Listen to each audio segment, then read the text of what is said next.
Welcome to the Gray Path Podcast. As always, I'm your host, Tony B. Today, we go into part two of our special 10-part series. And today, we are going to highlight a character I've always been fascinated with. We're going to discuss Emperor Palpatine, also known as Sheev Palpatine. And this is a character within the Star Wars universe. Now, without going too far into explaining who he is, if you're not familiar with the character, a brief one over is he is basically played as the primary antagonist throughout all 9 of the Star Wars movies. In the original trilogy, which was episodes 4, 5, and 6, he was kind of the puppet master behind the scenes. He was Darth Vader's master. He was the one who was trying to convert Luke Skywalker to the dark side of the Force. In the prequel trilogy, he was the mastermind that set in part the series of events that led to the decimation of the Jedi, led to this series of circumstances that went into episodes 4, 5, and 6. And then in episodes 7, 8, and 9, which is the new trilogy, he is revealed in the third part of the new trilogy to have been the mastermind behind everything that happened in that as well. He is pretty well considered to be a very, like, the very avatar of evil. In today's episode, we're going to discuss how I don't agree with that, how I actually believe that Palpatine is actually a protector and that he is oftentimes misunderstood. Now, we're going to talk about things today that might be a little bit out of the ordinary. We're going to discuss the nature of power. We're going to discuss some more philosophical topics as far as what does it mean? Is freedom something that's actually good? Is it bad? Is there, is it a discussion worth having? So to kind of start, a lot of this may be predicated on at least a basic understanding of the Star Wars universe. I'll try my best to go ahead and explain things that maybe my frequent listeners don't know who are not Star Wars fans. But without bogging the whole episode down with a whole lot of background information, I'm going to work on the assumption that everyone here at least has a general knowledge of the Star Wars universe and who Emperor Palpatine is. So Palpatine, kind of rises to power. He was a member of a noble family on the planet of Naboo. Naboo was introduced into the Star Wars cinematic universe through Episode 1, The Phantom Menace. That's the same planet where Padme Amidala, who was Luke and Leia Skywalker's mom, future wife of Anakin Skywalker, also known as Darth Vader, that's where she comes from. Palpatine was a member of a royal family. The Palpatines were known. They had a lot of power and prestige, and Sheev was always a very manipulative person growing up. He eventually gets the attention of Darth Plagueis, who was a Bith. Bith are these tall, really skinny, multi-hearted race of people. Darth Plagueis had an interaction with young Palpatine, sensed the power that was within him, eventually took him on as his apprentice and began to teach him how to use the dark side of the Force, as well as put together a lot of stages to kind of lead to the eventual rise of the Sith. Now, it's typically seen, like I said at the beginning, that Palpatine is an evil figure. He manipulates a lot of things behind the scenes. He eventually becomes Supreme Chancellor of the Republic and then eventually dissolves the Republic and creates an empire. And this is deemed as terrible and bad. But there's some things I think people need to really consider before you start painting Palpatine as this terrible figure, because the fact of the matter is the Republic in Star Wars was already corrupt and broken prior to Palpatine even entering politics. It was full of scheming and special interests. In a lot of ways, one could say it's very indicative of the government in the United States. It's been corrupt for decades, if not longer, where power is often equated to money, and the people that it's supposed to represent oftentimes are considered secondary to the agendas of the individual senators. And this was already in place prior to Palpatine entering politics to begin with. And he knew this. Now, the thing is, Palpatine was very, very, very good at what he did. Part of that came because he was very force sensitive. He had an incredible affinity with the Force, and that didn't, impart him with a lot of insights, but also because he had a keen political mind. He knew how to manipulate people. He knew how to get to the heart of what people wanted and how to get people to do what he wanted. And he was an amazing politician. He was an excellent senator. He was elected senator of Naboo. And he did an excellent job in that regard as far as representing his people. Yes, he had his own agenda, 100%. There's no doubt about that. But in his capacity of what he was elected to do, he was fantastic at it. And that's something that, a lot of people like to say, oh, well, that's what makes him so bad because politicians are inherently evil. And that's not necessarily the case. He was very good for what he was elected to do, which was protect the people of Naboo and look at their interests. And he was good at doing that. Did it, result in taking advantage of other places? Absolutely. But that doesn't make him inherently evil for it. It just makes him very good at what he did.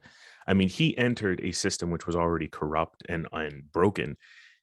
Does that make him corrupt and broken by playing the game? I don't know that it necessarily does, and I do think that's something worth considering. I watched a documentary just the other night on disinformation in social media, and the whole point of it was focusing on the 2016 and 2020 elections in the United States, and it was discussing how disinformation and misinformation was used to persuade the votes of people in the United States. And it was a fascinating documentary. I'm not going to get into too much about the details of it, but what comes to mind that kind of plays into what I'm talking about here today with Palpatine is there was a political operative that was interviewed for this documentary, and he was a Republican political operative. And the dude was sketchy as all hell.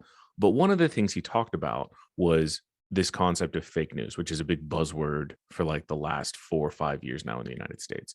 But he talks about how this concept of fake news is basically a weapon, and it's a weapon that political operatives know, and it's a weapon that's available. And in his mind, and this is the correlation between what I'm talking about with Palpatine, he knew that fake news was something that everybody was already doing. It was a weapon that was in the arsenal. So, in his opinion, although he didn't particularly care for the concept of fake news, if it was a weapon available to everyone, then it was a weapon he was going to use. Does that make him shitty for using it? Or does that make it that he's taking advantage of all weapons that are available in his chosen profession? And that kind of comes to mind with Palpatine. Palpatine manipulating people behind the scenes, tweaking things, being good at being a, kind of a skeezy politician. Does that make him inherently evil for being good at a system that's already broken? I mean, to me, I question, where is the nobility if let's say Palpatine decided, well, I don't want to do all this political back maneuvering and backstabbing and lying. I want to be above that. Well, anyone who would walk into the Star Wars political system with the idea of being noble and honest and always true to their word, even if they could somehow get into the Galactic Senate, they would be very quickly destroyed. Because it's true, when you have a system that's already inherently corrupt, if you yourself do not take advantage of it, you are acting at a disadvantage. So the question I propose is, or the viewpoint that I'm pushing forward here is it wrong if you yourself do the things that make the system corrupt if you're already in the corrupt system? If you being noble would simply lead to you being booted from the system, in which case your influence is completely gone, what is the point in being noble? What is the point in playing by the rules if nobody else plays by them? So that's just something to think about here when it comes to Palpatine as a senator, as a political operative, because he was very good at using these tools in this system that was already broken. Another thing that's important to understand, and I was going to talk about this a little bit later, but I'm going to bring it up now because I think it gives a backdrop of information necessary for everything else I want to talk about.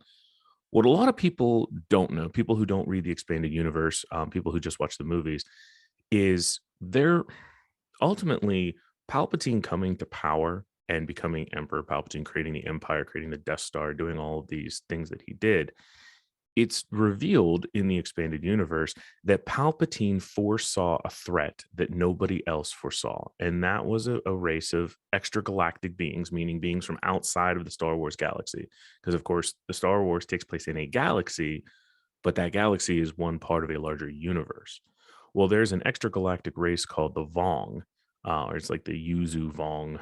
I forget exactly how you pronounce the full name, but the Vong are these species of beings that are warlike. They're all about conquering, and they're completely anti-technology. Everything they do is organic. So, like their spaceships are actual creatures that are grown. Their weapons are living things. They're completely anti-technology. They're very fanatical. They very much are. So if you don't believe in what we believe in, then you're a heathen and less than, and we're going to destroy you. Well, Palpatine foresaw the arrival of the Vong when nobody else did. Now, Palpatine was dead by the time the Yuzu Vong came to the Star Wars galaxy. But of course, he wasn't planning to be dead. He was putting things in motion to protect the galaxy from this threat that they didn't even know was coming. Now, again, I'm not going to get into all the storyline of that because we could sit here for hours and talk about that. But the reason I bring this up now and I don't bring this up later is I think it brings together some of the other talking points I wanted to talk about. One of which is one key advantage that Palpatine had over other politicians, other supreme chancellors, and even Darth Plagueis himself, which was Palpatine's master and arguably more powerful than Palpatine. One thing that Chief Palpatine had going for him is he had vision, he was intelligent, but most importantly, he was powerful enough to hold it all together. And what I mean by that is when Palpatine got into politics and was discovered by Darth Plagueis and started to gain in power, he his ultimate goal was a safe galaxy. Now, how he decided to go about it is in a different way than what most people would go about it. You know, the rebellion was all about booting tyranny and giving choice back to the individual planets. But before the Empire, the planets had individual choice. There was the Senate, there was the Galactic Senate, but the Galactic Senate was broken. I mean, go back to in what is that episode 2, Attack of the Clones. There's the scene where Anakin and Padme are on Naboo and they're out here little like parents cottage or something out in the countryside, and they have a conversation about government and government ideas. And one of the things that Anakin says in the movie uses it as like a foreshadowing to his tyrannical his tyrannical ways as Darth Vader, but they have a conversation about how the Senate works. And Anakin says that people should be made to come to an agreement. And Padme is like, well, wait a minute, like we're about freedom, freedom of choice. And he's like, but what happens when you can't make a choice? He's like, you know, the senators should be put in a room and told that they have to come to a decision. They have to. And she's like, well, who would make them? You? And he was, and you know, his response was, I don't know, someone powerful, someone wise. And she was like, well, that sounds an awful lot like a dictatorship. But I think that's a really important conversation to have because obviously we hear the term dictatorship or tyrant and we think to ourselves that's a bad thing because through our actual history, most dictators tend to do some pretty evil things.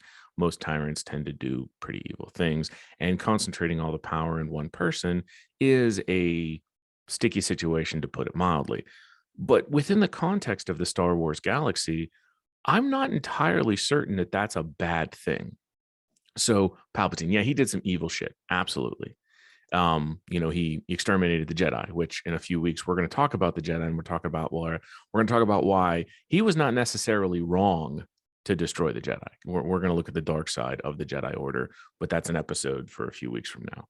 But you know, he is, you know, oh well, he killed so many people, and you know, he did this, and he just wanted to get into power. And yes, he did just want to get into power. Well, he did want to get into power. I wouldn't say that he just wanted to get into power, because for Palpatine, he wanted peace to a galaxy that was not experiencing peace.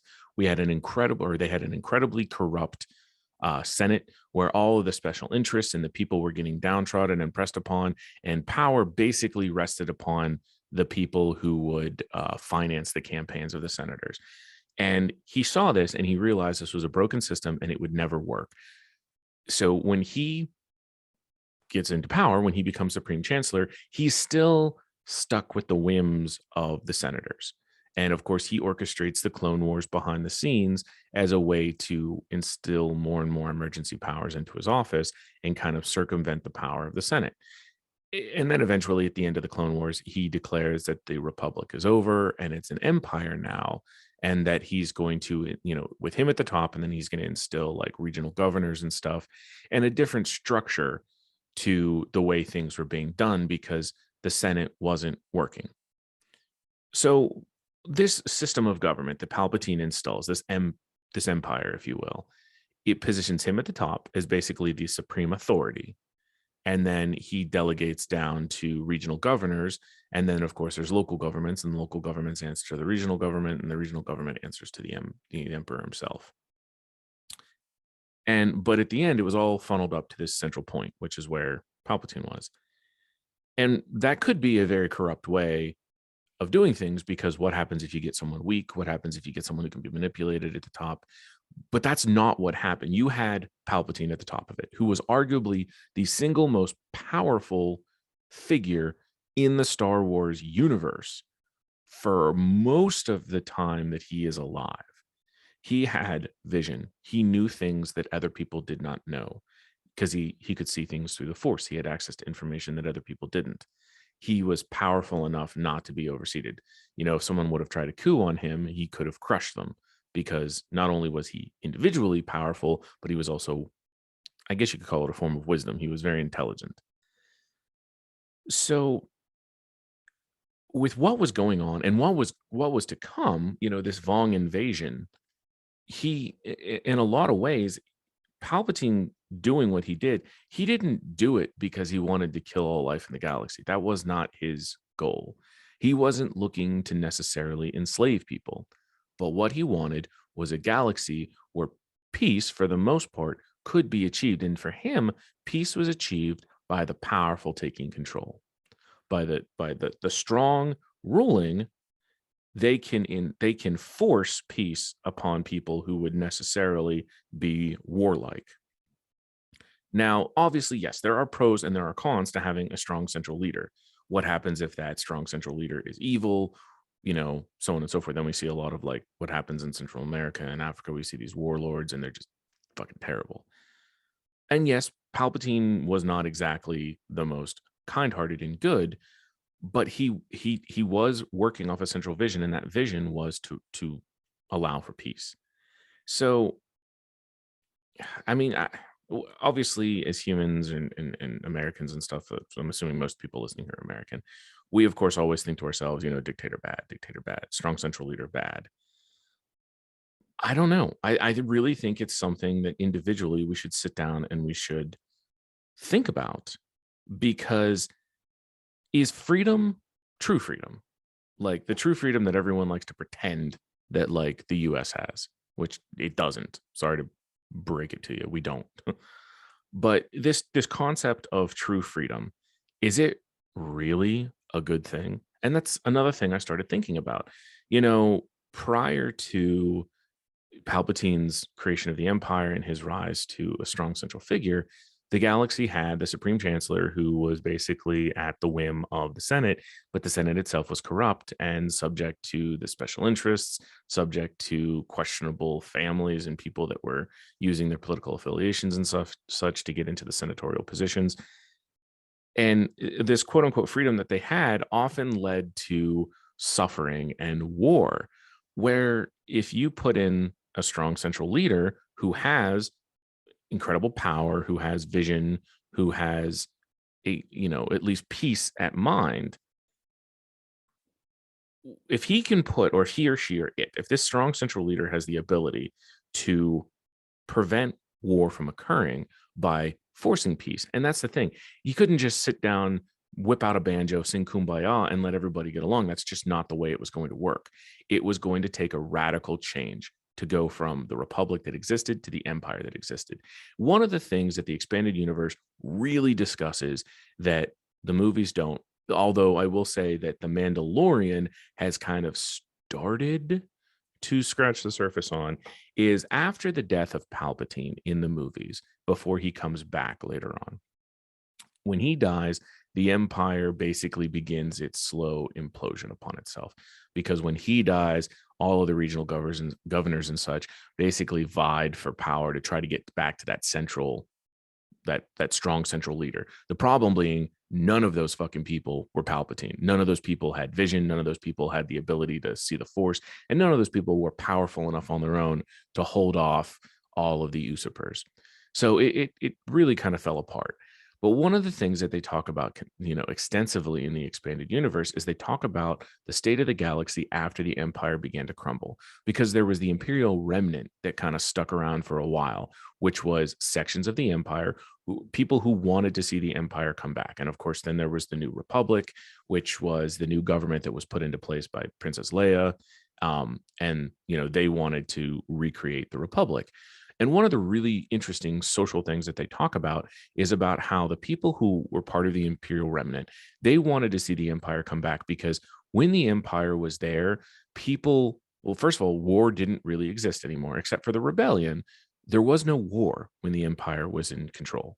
In fact, because the rebellion caused so much terror, I guess you could call it that way, the rebellion was literally the only real source of violence and war that was existing within the Empire, because Palpatine had, laid down his iron boot, and his regional governors and his moffs really came together, and they had this strong military presence. And they basically said, look, everybody's going to fucking get along, because if you don't follow our laws, we're going to stomp you. And of course, then there was the creation of the Death Star, which was inherently viewed as evil because Grand Moff Tarkin used it to, let's see, Rogue One, he uses it to blow up a few rebel bases. Obviously, he destroys Alderaan, and then of course he wants to go on and use it to destroy Yavin. I believe it was Yavin 4, but then it's ultimately destroyed by Luke Skywalker. So, people see that shit and they're like, okay, well, he creates this planet destroying laser, obviously that's evil. Like, why wouldn't it be? Well, that brings in another point that I want to talk about, which is, I think it's entirely possible that evil is actually dependent on your information at hand. It depends on your viewpoint, like how far ahead you can see and how much information you have. Grand Moff Tarkin using the Death Star to blow up Alderaan was an evil act. It was innocent people. They had nothing to do with, they were sacrificed because Grand Moff Tarkin wanted to show what the power of the Death Star was, and his act was evil. Keep in mind, Grand Moff Tarkin, of course, also acted of his own accord. Emperor Palpatine didn't tell him to blow up Alderaan. Emperor Palpatine gave him a certain amount of autonomy, which he used to blow up Alderaan as his weapons test. However, the Death Star itself, I don't know, is necessarily inherently evil, because you find out in the expanded universe that the Death Star project, the entire point of that, technically it was twofold. One, it was to have a weapon powerful enough to instill fear into people so that they would stop fighting and bickering and stop trying to overthrow the Empire. Because again, Palpatine wanted peace. And in his mind, peace could be achieved by a strong central leader basically putting their foot down and saying enough is enough. Look, you fuckers can't beat me. I can beat you. So just get along. So yes, Grand Moff Tarkin using it to blow up Alderaan was evil. But the second part of the Death Star being created, one was basically as a deterrent, but two, it was a weapon to use against the Vong when the Vong arrived, because the Vong had planetary ships and technology that was organic in nature, but it was still technology, and it was vastly superior to what the Star Wars galaxy had. And he knew this, so he was putting things into place so that they could be able to destroy these things when they arrived, because otherwise they would take over the galaxy with their fanaticism, and then everything that Palpatine had been working towards would be destroyed. So by that, it just opens up the longer conversation of, is evil simply a title we use because we are lacking information to understand the reasons or the things that are the driving forces of these figures? I mean, Palpatine had incredible vision in the Force. His vision in the Force was far, far better than Yoda's. In fact, Yoda's vision in the Force got clouded because of the dark side. Because as the dark side got stronger, Yoda's ability to glimpse the future became clouded. And even at sometimes, there's a few occasions where it almost seems like he was actually manipulated based on, the dark side, or Palpatine or Plagueis were actually able to do things that not only just clouded, but almost basically manipulated Yoda into seeing things in the Force that weren't necessarily there or that were misinterpretations. So the question is, how can we say Palpatine is evil when we don't have access to the information he had? He had access to information that people did not. It's also why whenever he died, it was basically impossible to continue the Empire because he was the ultimate strong central power authority figure. No one else or existed that was nearly as powerful as him or had the wisdom he did or had the foresight that he did. So we don't know everything that was driving Palpatine. He wasn't out to eradicate all life. Yes, he wanted to become the most powerful that he could. He wanted the Sith to become the most powerful that he could. And yes, he was following in his master's footsteps and trying to seek out eternal life. But he didn't want to live forever because because that's he was greedy or anything like that. He wanted to live forever because he wanted to become the single most powerful entity, because then peace would be achieved because no one would be able to dethrone him. So just something to think about. I mean, is it questionable? Absolutely. Is it fundamentally evil? I don't think so. I think it's hard. It's very hard to kind of question what he did because, again, we're still not completely aware of all of the information that he had. And the last thing that I kind of want to talk about here is this concept of power being inherently evil, because I think that's a lot of what ends up happening is people look at Palpatine and look at this power that he has, and he's viewed as evil because he's inherently more powerful than everyone else. But I don't believe, and I think as a listener, you need to make the decision for yourself. I don't think that power is inherently evil. I think it comes down to what you're using it for, it comes down to your motivations, and it comes down to your actions. And it's a big, combination of all of that, because you can have great intentions and you can execute it poorly. You can execute things great and have shitty intentions. But for Emperor Palpatine, his intentions were ultimately, quote unquote, good. His intentions were for peace. He wanted to get to a place where the galaxy was not being ruled by all these corrupt politicians or special interests were taking advantage. And he did it in the way that he felt was the best way, which of course was to take control himself. Of course, being a Sith, he didn't like the Jedi. He thought the Jedi were evil. Just think about that iconic, albeit a little cheesy, scene between Anakin and Obi-Wan on Mustafar right before their big duel. What does Obi-Wan say? He says, Chancellor Palpatine is evil. And Anakin responds, well, from my point of view, the Jedi are evil. And, what reason I bring that up is for Palpatine, the Jedi are evil. Their way of doing things is corrupt, it's broken, and he knows that he has the ability to take control. He has the ability to bring peace to the galaxy. So, I mean, it's a lot of gray area, but in my opinion, it's a side of Palpatine that people really don't think about. All they do is they focus on, oh, well, he killed the Jedi and he did this and he did that. But his reasons for doing things and what he was bringing about was actually for the greater good. It was just a messy transitional period. So, in my opinion, and that's the kind of point of this episode, is to kind of highlight that Emperor Palpatine really is a misunderstood protector, because that's what he was. He was protecting the galaxy from something they didn't know they needed protected from. Does it change the fact that they needed protected from it? No, it doesn't. When the Vong invasion does happen after Palpatine was dead, it was absolutely devastating for the galaxy. More people died in the Vong invasion, vastly more people, multitudes, exponentially more people died in the Vong invasions than ever were hurt during the Empire. And had Palpatine and the Empire been in place, and they talk about this throughout the New Jedi Order series, if the Empire and Palpatine would have still been in place when the Vong came, chances are they would have turned them before they ever penetrated into the inner core. So, something to think about, some food for thought. Just because he's painted as this terrible icon of evil, understand that Palpatine did a lot of good for the galaxy. So that's all that I have today. Next week, we are going to dig into the tyrant Mufasa from Disney's The Lion King. We're going to kind of highlight how he is definitely not this great dad and hero that he is made out to be.